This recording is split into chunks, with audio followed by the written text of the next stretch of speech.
Hi everyone, welcome to the Build with AI Regional Ambassador Talks, where we interview some of the most innovative ambassadors from across the globe about their stories, projects, and thought leadership.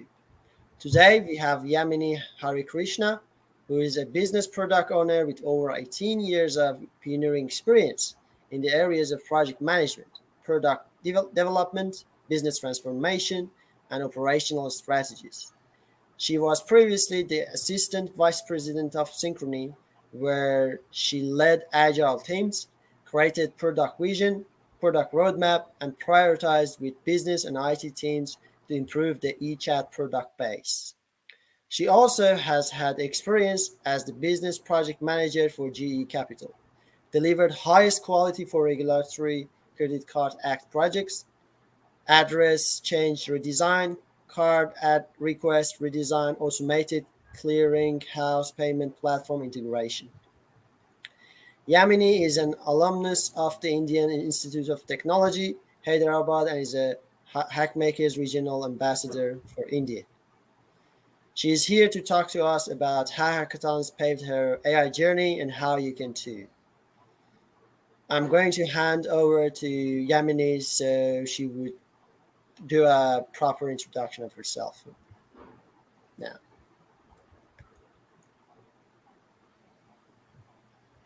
Hi, Nick. Hi, everyone. So happy Diwali to everyone celebrating.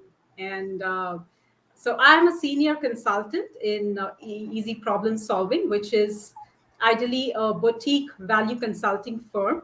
So I use infrastructure and innovation tools in order to identify right problems and solve it correctly for the business in order to align their strategy, increase their revenue enhancement, and cost optimization.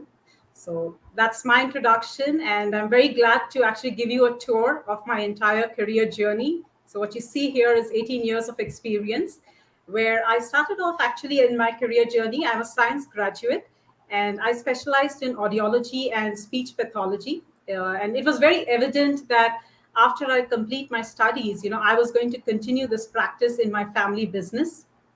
But interestingly, in 2001, it was a turning point for me when I had accompanied my friend for her interview at High Tech City.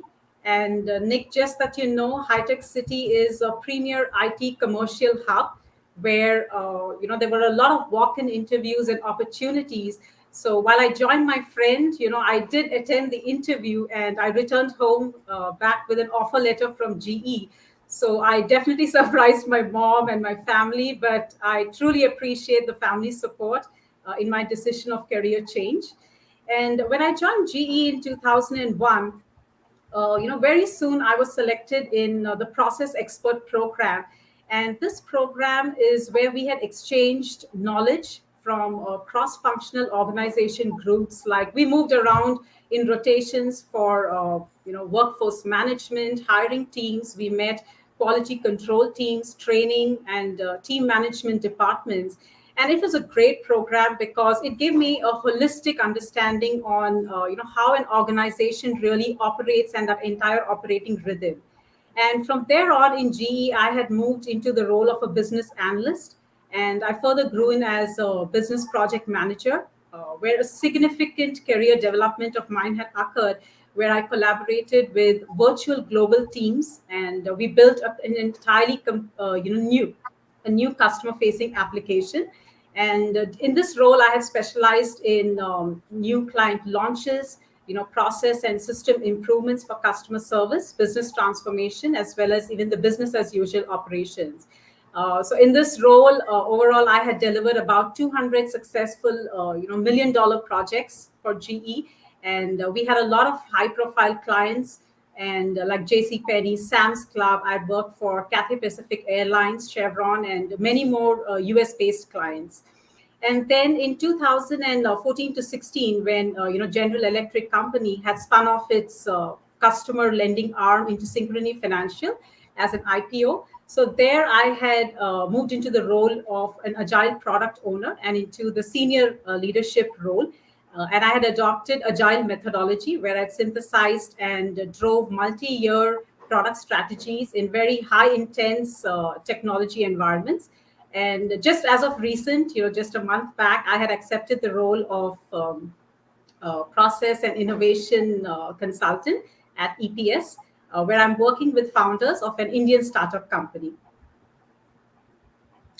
That's great. So that's a strong portfolio in the business domain. Now, I want to ask you a question. What Mhm. motivated you to upskill in the artificial intelligence? Yep, I know that's a great question, and many people ask me this question. So, I'm definitely here to explain that, and even happy to share that. See, for me, or rather for all of us, for any business, really products are the heart of a business. And I'm a very result oriented and passionate product owner, and I like to explore, new things and new capabilities in product building as a competitive advantage for the clients. And that interest is really what motivated me to join the Indian Institute of Technology at Hyderabad, which was in association with Talent Sprint, for a professional 1 year course in artificial intelligence and emerging technology. And my goal from this program, was ideally to understand what are the real world applications and capabilities of AI. And it was a good decision that I took because it opened up an entirely new horizon for me and improved my entire thought process. And also, the way I look at it is, you have an easy path and you have a difficult path, right? So, now which is the right path, right? So you embrace technology and you take the easy way, you kind of make it easy for others and you make it easy for yourself as well. So these are some of the reasons why I definitely wanted to upskill myself in artificial intelligence and emerging technologies. That's a great example of you coming out of your comfort zone just to navigate the new world. That's great.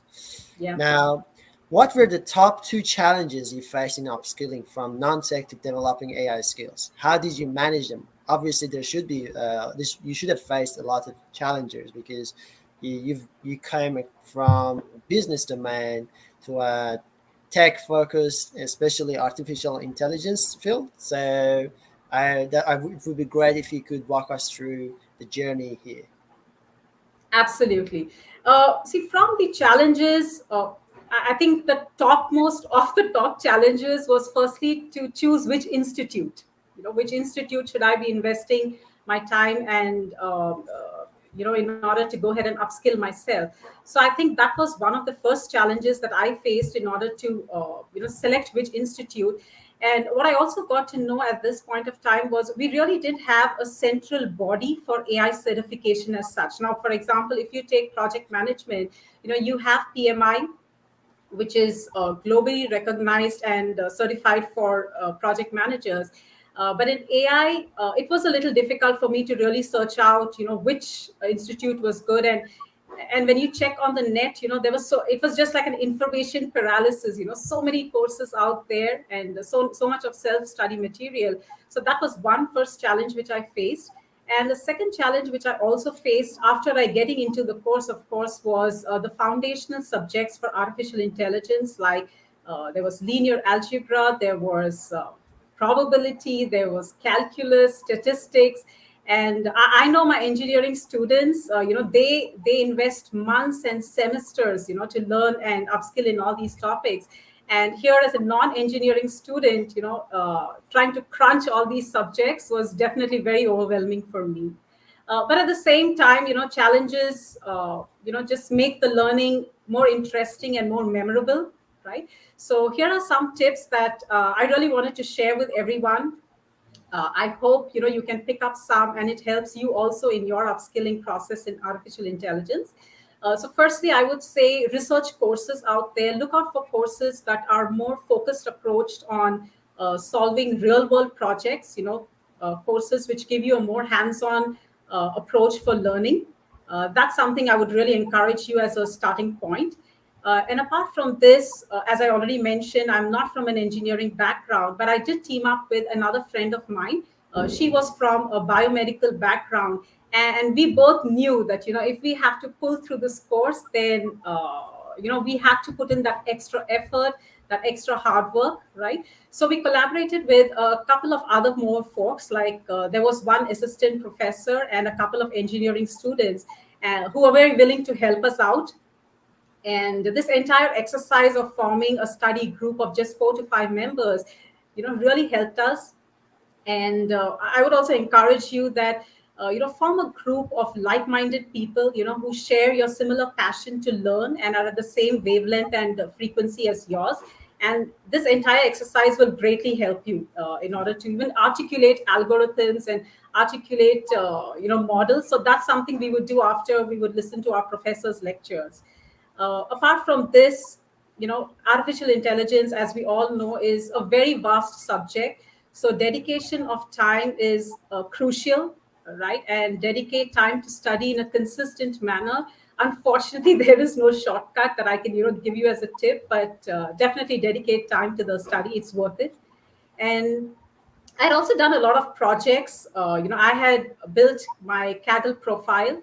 I mean, it was a great accomplishment for me to build up an entire Kaggle profile where I solved a lot of, problems related to machine learning. And even at the end of my project, which was in artificial intelligence in IIT Hyderabad, we had done a project. I had teamed up with 2 members and I had a mentor, and we took up natural language processing as our end project that we wanted to deliver. And we had done this word embedding structures where we tried to match sentence similarities and assign a similarity score. And we use machine learning architecture and a lot of word embedding models. But for me, that was not enough. I really wanted to expand that to see how I can use the sentence similarity project that we are doing and building into something real world, right? And in lean practices, Nick, there is I mean, it's a Japanese term. It's called as Gemba, where you kind of walk through your manufacturing area and you look where actually value is created. So for me, at that point of time, the opportunity where I saw I could use this model was to improve the online education evaluation system, where I had seen that schools had adopted primarily to objective type of learning, right? Objective type of examinations with Google Forms.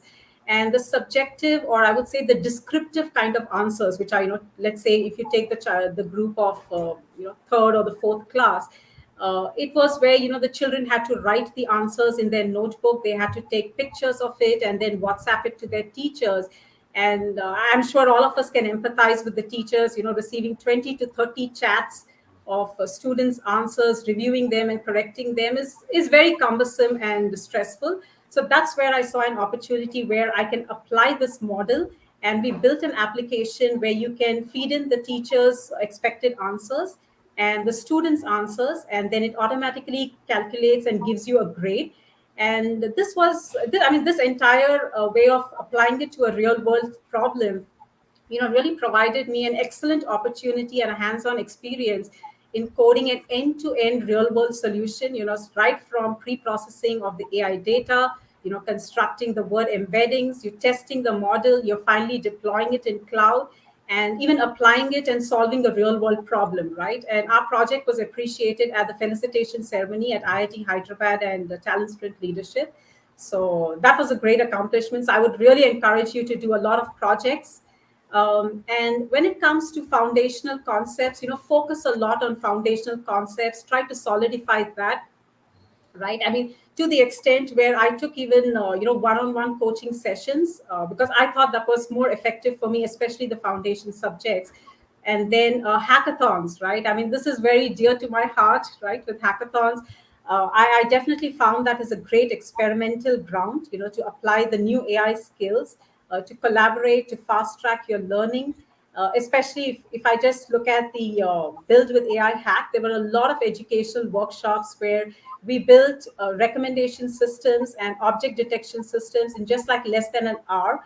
It also gives you an opportunity, to shadow team members during the hackathon, who may have a strong domain expertise, and you can even continue that learning after the hackathon. So I would strongly encourage you to join hackathons to apply your AI skills. And research papers. Now, this is something my mentor at IIT Hyderabad had introduced and encouraged all of us to do, and it's actually a very important and good reading skill. I empathize totally that it is a tough task, but it really helps in the process of understanding AI and critically evaluating the research. So these are some tips. I'm just hoping you can take away some, and it helps you in your AI journey as well. That's great. Thank you, Yamini. So, totally, I resonate with your experience that there were not enough certification providers for the data science field. And now, however, countries are catching up, and the industry and also the education system. So in Australia, recently, the universities, for example, have Mhm. introduced their data science subjects, and they were trialing it. However, in the past, people, if they wanted to end up as a data scientist, they either had to do a stats degree or a computer science degree, and it was always a struggle to kind of try to learn the other, and they had no idea back in university. That experience totally resonates with what we seen in Australia, myself personally, and so thanks for sharing that. And it's interesting that in India you've also been facing that. So you mentioned hackathons in your points. Mhm. Um, I know that there were two consecutive hackathons, World Innovation Day and Smart Cities hackathons, that you led teams that won as top awardees, which is a serious matter. So winning the hackathon. What were the outcomes and learnings from them? Can you please share them with us? Yeah, sure. Uh, I mean, after I joined the IIT course, as I told you, I was looking out for really opportunities to apply that knowledge. And that's when I started joining Hackmakers hackathons. And I realized during time that hackathons are really a great culture, for talent building and also for finding good, talented people. And being part of the hackathon, the global innovation communities, I mean, I've made friends. I mean, exponentially, my connections have grown. I've made great friends with people from Nigeria, from Cameroon, Pakistan. And when we collaborate during the hackathon, there are a lot of insightful discussions that happen on the global challenges that are given to us. And with this global teams, I just get to know what's happening on the other side of the world. And Nick, there are like eye-opening facts which I would have otherwise never known, right? So all that experience really helps me, and also just emphasizes how important it is to have global teams, for diverse thinking and right solution building. And in hackathons, I've learned a lot of technical tools. I've learned about Oracle visualization graphs. I've made some beautiful looking graphs which I myself am very impressed. I've learned about cloud migration, and there were a lot of tools even in the recent hackathon from OpenWeaver, where I learned about object detection and candy tools, right, the candy kits that we had built. So definitely one of the outcome, or rather one of the motivations for me to join hackathons, is where I can maximize my learning, where I can fast track my learning from these educational workshops. And apart from this, what I would also say is there's a lot of sense of accomplishment and a personal achievement, when I finish a hackathon successfully. And I always felt that it's a great way to encourage a sense of social responsibility, and it's an opportunity to give back to our community. And I mean, from the two hackathons that you mentioned, Nick, right, the first one being World Innovation Day, where we had built an innovative search engine where people can easily find solutions to environmental problems. And then the second hackathon, which we won, which was Guardian, which was a safety app for women, primarily, that we wanted to help out with. Now, both these hackathons, we've actually turning it into business ventures. My husband has opened up his own company. It's called a Silicon Squadron. It's a tech company. And he has a wing where we are trying to get in these ideas and turning them into business ventures, and really bringing life into the idea, so that it really reaches the people who need it and for whom we all came together to build. So I would say that's one of the greatest outcome of making all these ideas into a reality. That's great. Yes, as also you mentioned, social responsibility is now becoming a key thing in the communities. Like people are really wondering what's going to happen in the future to the humanity and the earth. So climate change, for example, is one of the main challenges that we've seen recently. Even the world leaders had a conference and been trying to come up with a solution for that. So that totally makes sense as a point that you mentioned. I guess moving on to the next question, what would you like to share with the professionals that we have here today and the professionals that would be watching this video in the future? Even the young professionals, people that are trying to get into the industry and they are upskilling in tech. What do you have to share with them from your experience? Absolutely. I'm glad to share. And yeah, well, that's my Guinness Book of World Record certificate. So I definitely would like to share a thought that whether you are a technical professional, moving into a business domain, or even if you're a non-tech professional where you're inclined to learning a technical skill, I think either ways there are going to be constraints. So overcome them with your passion, just like how I gave it a try and made it to the Guinness Book of World Record for a technical skill. So I would encourage you to keep chasing your dreams and your passion. That's great. Thank you so much. Thank you so much, Yamini. We are very encouraged. I personally am by your advice, and hope many teams, whether they're watching now, whether they will be watching in the future, the interviews when we do hold hackathons or in other hackathons, use them wisely and use your ideas in their hackathons to take their experience to the next level. And thank you for your time. Thanks everyone for joining us. Um, these are the details for Yamini, and if you want to reach out to her, if you want to have a chat with her, feel free to reach out using these details that you see.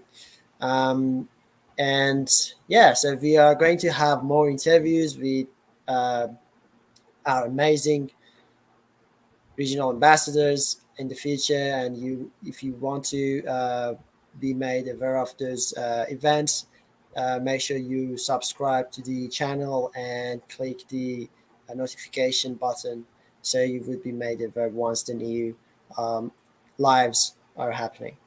Thank you, everyone. Absolutely. Thank you. Thanks a lot, Nick. My sincere thanks to you and Hackmakers for this wonderful opportunity to be here and have this opportunity to really share my career journey. I look forward to meet you all in the next hackathon. Thank you so much. Thank you. Thank you.